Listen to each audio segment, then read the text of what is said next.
Argoscursa.com SDR LDCB no se responsabiliza por las enseñanzas, comentarios, opiniones o interpretaciones de ley emitidas en los programas de radio. No avala ni garantiza el contenido ni precisamente comparte la opinión del expositor. No certifica o garantiza la autenticidad o veracidad de los títulos o grados académicos con los que se presentan los expositores. Únicamente es un medio de información. La publicidad que promueve el programa es responsabilidad de Argoscursa.com SDR LDCB. La publicidad que promueve el participante del programa, independientemente si interviene en su carácter de locutor, invitado, entrevistado o cualquiera que sea el nombre que se denomine, es responsabilidad del propio participante. Cada comentario es responsabilidad de quien lo emite. Transmitiendo a través de la web, desde el Boulevard Díaz Ordaz, número 4306, quinto piso, Colonia Sures, Puebla de Los Ángeles, México. Contáctanos a través de nuestro teléfono en cabina 243-7185. Somos Argos Radio.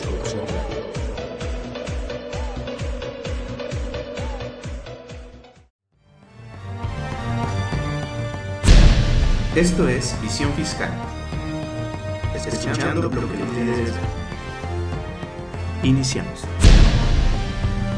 Muy buenas tardes, estamos aquí en Argos Cursa para platicar de lo que ha sucedido en el último mes, que tiene muchas aristas, todo lo que ha sucedido en el último mes. Y bueno, pues la primera que diríamos desde el punto de vista de la materia fiscal, pues resulta que es a lo que le han dado, pues después del problema de la pandemia y el problema de salud, es a lo que se le ha dado mayor prioridad. ¿Qué vamos a hacer con esta parte, digamos, financiera, económica, fiscal y laboral, ¿no?, de los contribuyentes? Entonces, sobre esta parte, pues vamos a comentarlo. Hoy no está con nosotros Esteban Crisanto, el maestro, porque pues por las condiciones en que estamos trabajando, pues solamente tuve la oportunidad de platicar el día de hoy con ustedes.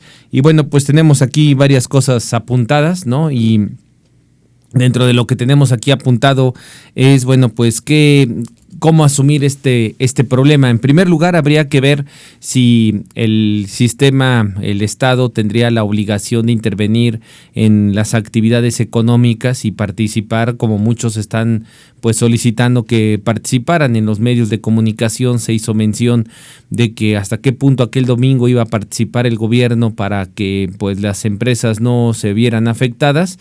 Y bueno, pues la noticia del domingo fue prácticamente que no hubo noticia, porque pues cada quien se tendrá que resolver sus problemas como lo crea conveniente. Entonces, hasta el día de esta fecha, diríamos que se encuentran las cosas en estas condiciones. El día de mañana, el día jueves, van a sacar ahí un programa pues más que nada técnico para determinar cuándo empiezan a levantarse estas medidas sanitarias o de contención a la enfermedad, pero mientras pues estamos en las condiciones que estamos platicando respecto a qué hacer en la materia fiscal, en la materia administrativa, etcétera. Y diríamos que después de lo que sucedió en esta propuesta que teóricamente iba a hacer el gobierno, pues diríamos que en primer lugar la pregunta que nos haríamos es qué es lo que tenía que haber hecho el gobierno, qué esperábamos que llevara a cabo el Estado. Desde la academia diríamos que hay tres posiciones. Una,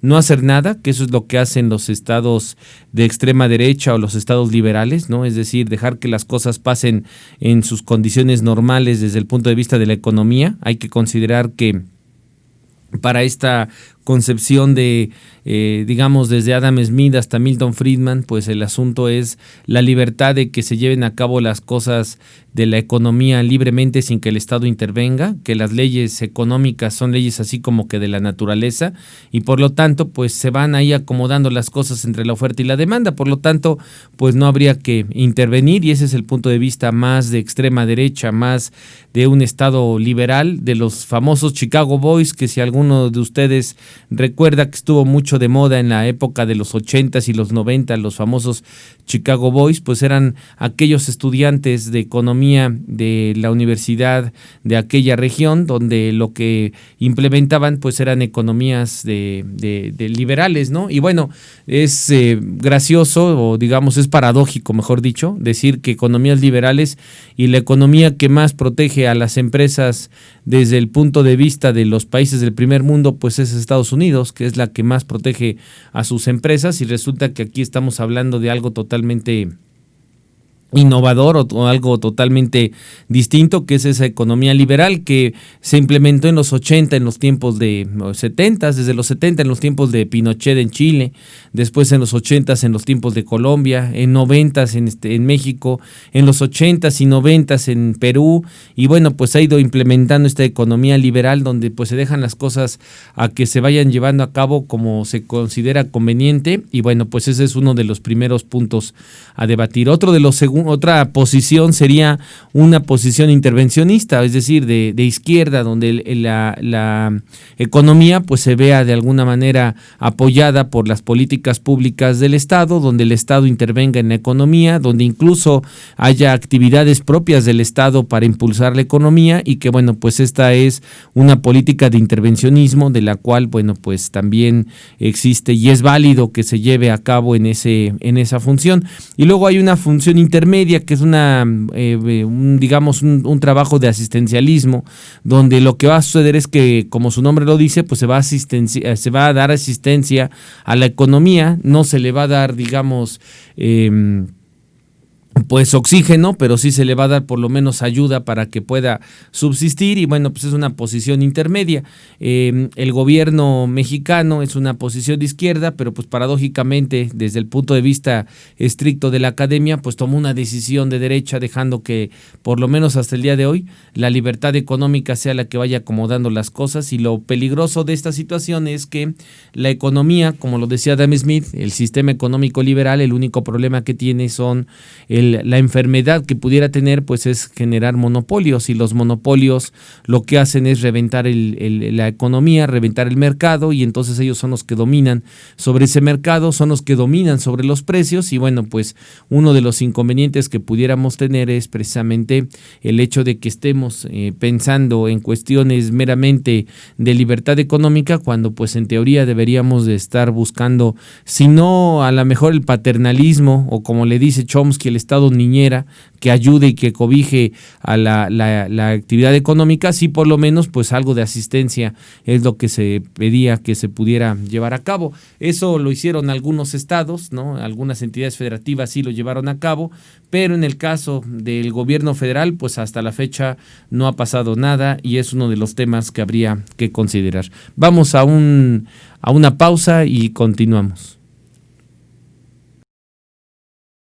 Y bueno, precisamente por esta situación de que el Estado no intervino, pues hubo quien promovió algunos amparos, de los cuales, pues analizando la procedencia de esos amparos, habría que verlo desde el punto de vista académico. Desde el punto de vista académico, pues diríamos que ustedes saben que se presentó el amparo sosteniendo la obligación de implementar un decreto de los que prevé el artículo 39 del Código Fiscal para intervenir la actividad, pues digamos, de políticas fiscales, para que esas políticas fiscales puedan de alguna forma pues aminorar estas cargas económicas que tienen los particulares hoy, que están prácticamente sin movimiento y sin economía alguna. Pues entonces lo que estaba sucediendo es que se presentó ese amparo pidiendo el cumplimiento del artículo 39 del Código Fiscal.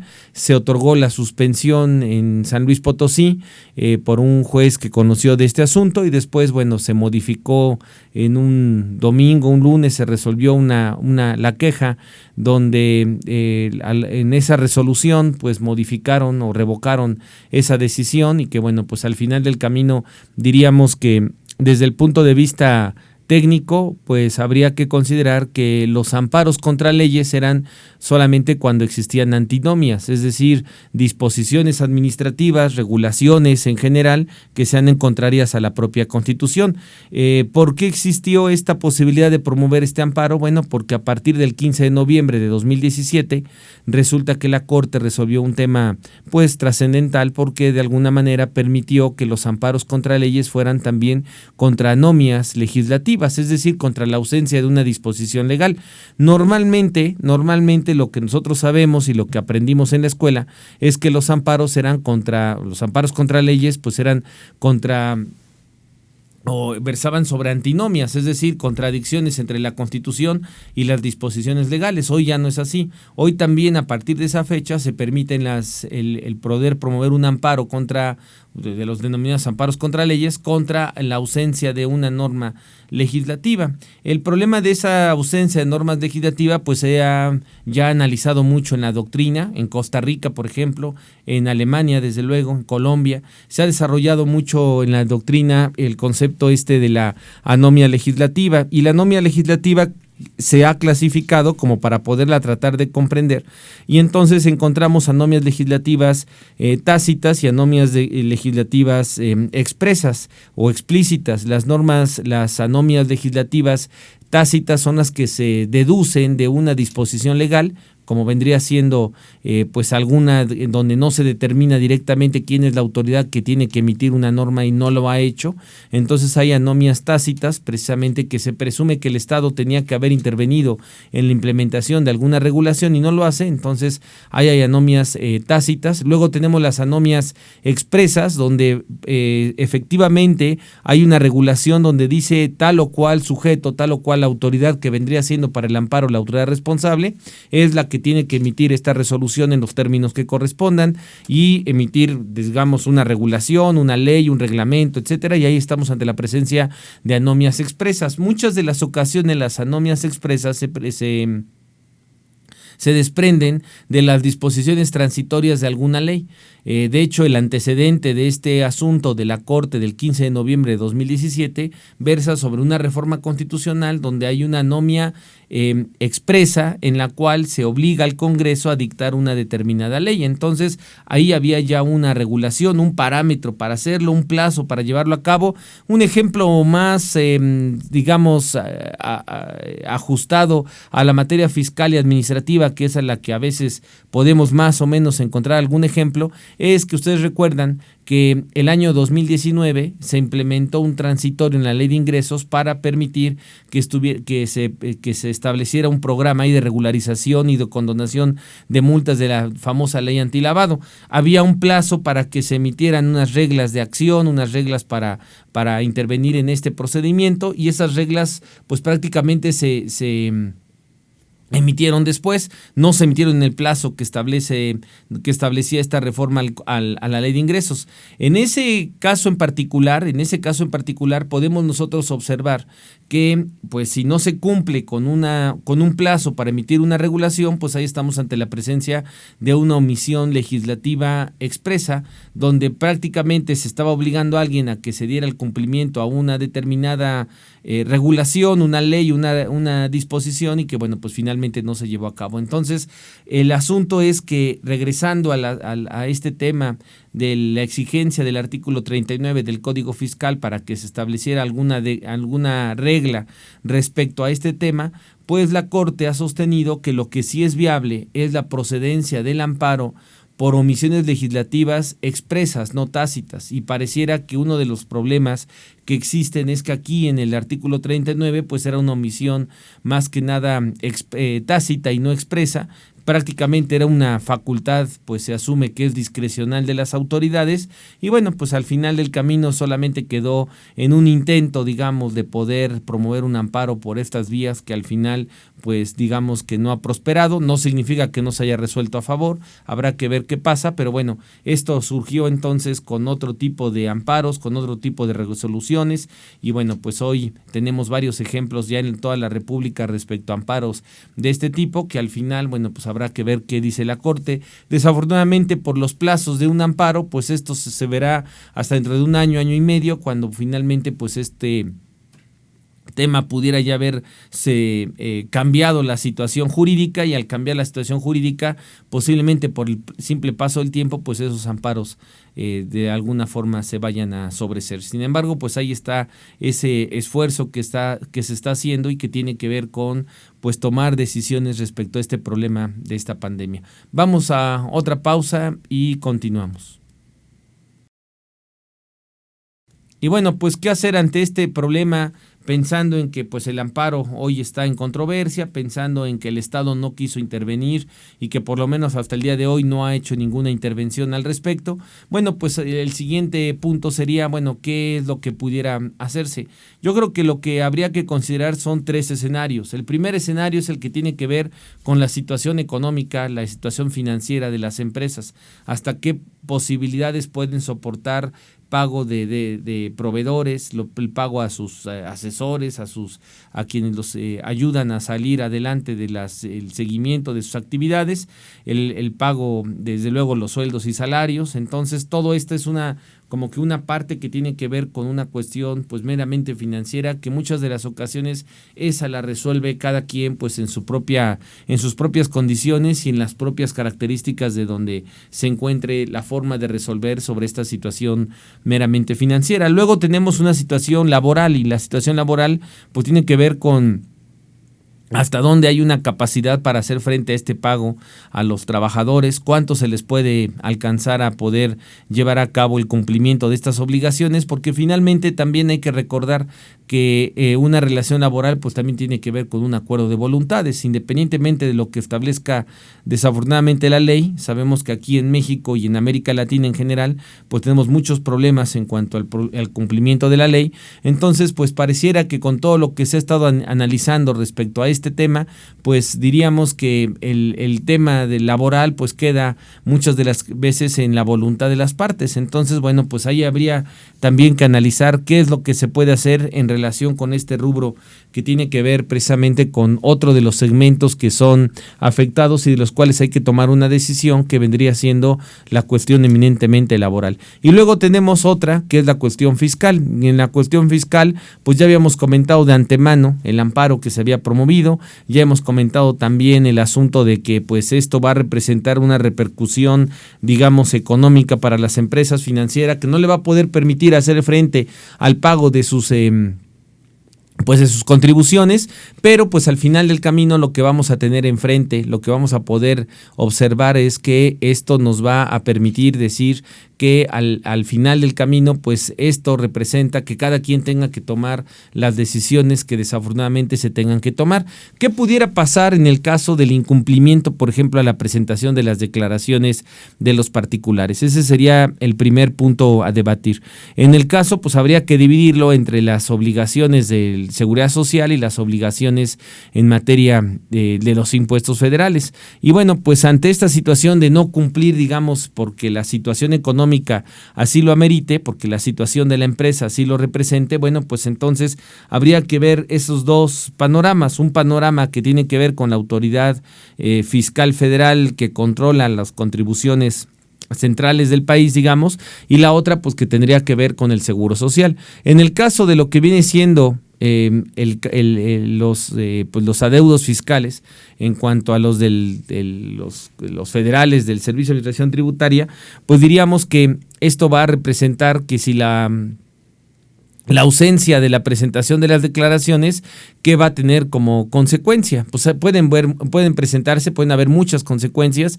Hoy con las reformas, sobre todo que se dieron en 2014, hay un abanico de posibilidades de lo que puede hacer la autoridad. Hasta el día de hoy no sabemos cuál va a ser la función de la autoridad. De hecho, lo que ha estado haciendo es basarse en muchas invitaciones, y eso es lo que de alguna manera pues es la parte medular o la parte central del asunto, en cuanto a que la autoridad, lejos de mandar requerimientos, revisiones electrónicas, auditorías, etcétera, pues está mandando este tipo de invitaciones como para pedir que los particulares cumplan con sus obligaciones. Entonces, todo va a depender de qué facultades la autoridad pudiera llevar a cabo.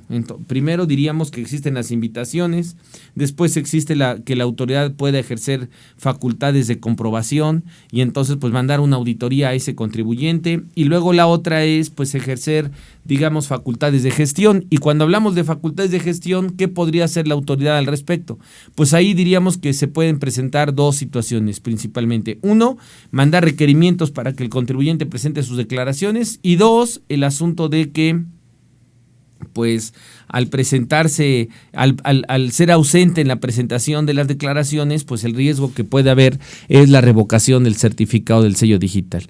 Y esa es una de las partes más, digamos, medulares en relación a lo que hay que atender cuando se esté presentando, pues el tomar una decisión al respecto de esta situación. Vamos a la siguiente pausa y comentamos. ¿Es la tercera? ¿Son 4? Sí. Es la última. Pues comentando entonces respecto a la parte que tiene que ver con las actuaciones de la autoridad, pues diríamos que lo tenemos que dividir en las invitaciones, en las facultades de comprobación y en estas facultades de gestión. Las facultades de gestión, pues para algunos criterios abarca las invitaciones que están previstas en el artículo 42A del Código. Sin embargo, pues la invitación sería para que el particular presente la declaración correspondiente. Lo importante en la invitación, pues es atender la invitación, porque sabemos que si no se atiende esa invitación, el artículo fundada en el artículo 42A del Código Fiscal, pues el artículo 81, fracción 34 del Código establece que el que no solvente una invitación es causal de una sanción, es una infracción, y esa infracción se puede convertir entonces también en la revocación del sello digital. Por eso las invitaciones, pues hoy pareciera que han empujado a que se presenten básicamente por ese artículo 81, fracción 34 del Código Fiscal, pero bueno, esa es una de las primeras opciones. ¿Qué va a pasar ahí? Pues ahí lo que se va a requerir es que el contribuyente presente su declaración con pago, desde luego, y adicionalmente, pues el pago va a tener que llevar implícitamente pues el pago de los recargos. Y bueno, pues ahí habría que ver hasta qué punto los recargos serían materia de una, pues más que nada de una posibilidad de hacer el pago de los mismos o no hacer frente a los recargos. Los recargos, de acuerdo al Código Fiscal de la Federación, pues es la indemnización al fisco federal por la falta de pago oportuno. Sin embargo, los recargos se pueden causar si es que la falta de pago oportuno pues es imputable al propio contribuyente. Si el contribuyente omitió presentar la declaración en tiempo, pues desde luego que él va a ser el imputado, digamos, en términos muy, muy coloquiales, pues va a ser el causante de esta situación y entonces tendrá que pagar los recargos respectivos. Pero pues aquí el problema es hasta qué punto, y es lo que habría que dejar en la mesa, hasta qué punto puede existir esa indemnización, hasta qué punto efectivamente se dé la indemnización por esta causa, digamos, que se está dando hoy en el país, que es un hecho notorio y que de alguna manera pues está afectando en cuanto al pago oportuno de las contribuciones. Entonces, bueno, pues ahí habría que ver en ese debate si es que los recargos o la indemnización al fisco federal por la falta de pago oportuno tiene que ver con una cuestión en la cual se tengan que quitar los recargos y pagar la contribución en un solo, pues de la manera que legalmente corresponde. Luego tenemos las facultades de comprobación. Con las facultades de comprobación, pues digamos que hay el riesgo de que la autoridad no nada más vaya a verificar el pago de la contribución, sino que adicionalmente pues vea la contabilidad del contribuyente y a ver qué otra cosa puede determinar como un crédito fiscal. Y adicionalmente, en el caso en particular de lo que viene siendo esas facultades de comprobación, siempre van a traer aparejada una multa. Entonces, la multa pues se puede dar porque la autoridad se dé cuenta de que cuando llega a revisar el contribuyente, pues no ha propiamente hecho la presentación de la declaración respectiva. Entonces, ¿qué habría que hacer en ese momento? Bueno, pues nuevamente en el caso de las multas, pues quedaría esto en un debate de que si esta situación de la pandemia mundial se vuelve un caso fortuito, un caso de fuerza mayor, o que por simple principio de solidaridad, que es un criterio muy interesante que sale de la Corte colombiana, por el simple criterio de solidaridad, pues resulta que no se le tenga que cobrar al contribuyente los intereses, debido a que pues él tampoco es responsable de toda esta situación que se está presentando. Pero bueno,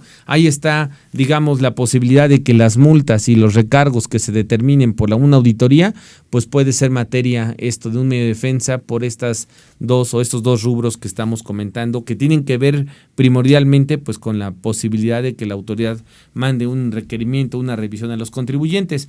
El otro tema tendría que ver con la revisión electrónica. Dentro de las mismas facultades de comprobación, pues la revisión electrónica, hoy diríamos que cada día la autoridad tiene más información de los particulares, por lo tanto, sin necesidad de salir de las oficinas de la autoridad, puede emitir alguna opinión, alguna resolución, algún dictado, digamos, en el cual se base en los hechos que tiene la autoridad, en los archivos que tiene, para poder determinar ese crédito fiscal. Entonces, el asunto es que una vez determinado ese crédito fiscal en una auditoría, pues va a estar conformado por la contribución, desde luego, por los recargos y esas multas. Y entonces el asunto es que las multas, el artículo 73 del código, pues hace mención de que no proceden si es que se da el caso fortuito y la fuerza mayor. Aquí estaríamos, digamos, demostrando el caso fortuito y la fuerza mayor, pero habría también la otra posibilidad del cobro de los recargos y pues estaría sucediendo exactamente lo mismo, ¿no? Es decir, en el caso de los recargos, el Estado está capacitado para cobrar esos recargos y sus particulares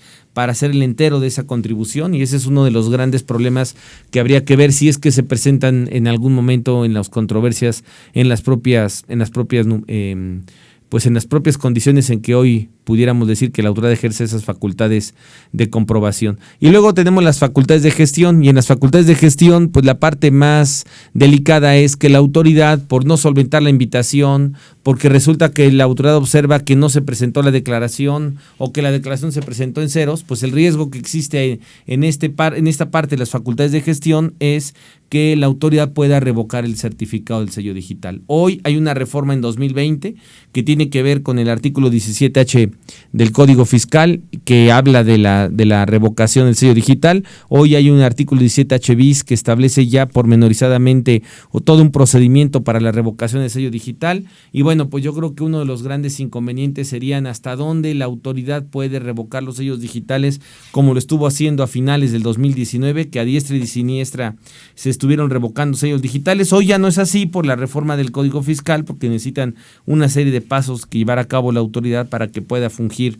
esta actividad de que revoque los sellos digitales, pero pues al final es uno de los grandes problemas latentes que tienen los gobernados y que es precisamente el último de los puntos que habría que determinar o que habría que analizar, hasta qué punto la autoridad podría revocar el sello digital pues en las condiciones en que hoy se encuentra el país. En realidad, esto violaría más que cualquier derecho a la economía, cualquier derecho a obtener un empleo, cualquier derecho a obtener un ingreso, sino que en realidad pues el revocar el sello digital sería una cuestión imprudente y torpe, porque estaría contraviniendo el principio del respeto a la dignidad humana, que es el respeto a la dignidad humana es el fundamento de los derechos fundamentales. Es decir, el respeto a la dignidad humana se ha convertido en el derecho a contar con derechos. Y bueno, pues hoy de lo que estamos apelando es a que no se revoque el certificado del sello digital, porque va a dar como consecuencia múltiples y múltiples problemas que al final para el Estado se van a volver más grandes que el no haber hecho el embargo, por ejemplo, o el no haber llevado a cabo alguna acción, o el no haber revocado el sello digital. Pues lejos de esa situación se va a hacer el asunto mucho más grande, mucho más complejo. Pero bueno, pues hasta ahí está esta situación que ya la iremos analizando con Esteban, y ahora por lo pronto pues dejamos esto en la mesa para darle seguimiento en la próxima ocasión. Muchas gracias, muy buenas tardes, hasta luego. Te esperamos en la próxima emisión de Visión Fiscal, escuchando lo que los líderes ven.